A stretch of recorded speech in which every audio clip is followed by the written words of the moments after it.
Weekend का इतना खाना बचा? फ्रिज में तो है घमासान मचा। आधे घंटे में मुंह है जाना। कहाँ फिट करे इंस्टेंटली ये सब खाना।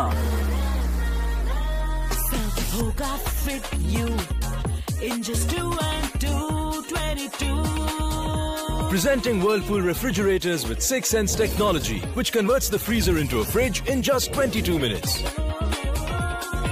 मुझसे तेज कौन? इकडे आपण पाहिलं निवडणूक आयोग आता निवडणुकीच्या तयारीला लागले, तर दुसरीकडे महाराष्ट्रात विधानसभा निवडणुकीसंदर्भात आता एक मोठी अपडेट आलेली आहे। आगामी विधानसभा निवडणूक ही डिसेंबरच्या पहिल्या किंवा दुसऱ्या आठवड्यामध्ये होण्याची शक्यताही वर्तवली जाते।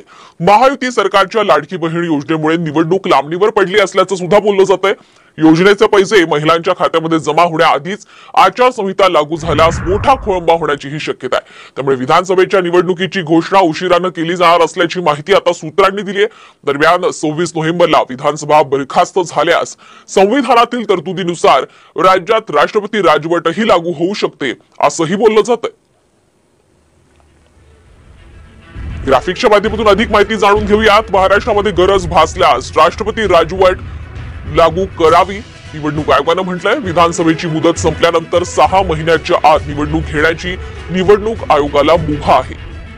26 नोव्हेंबरला महाराष्ट्र विधानसभेचा कार्यकाळ हा संपणार आहे।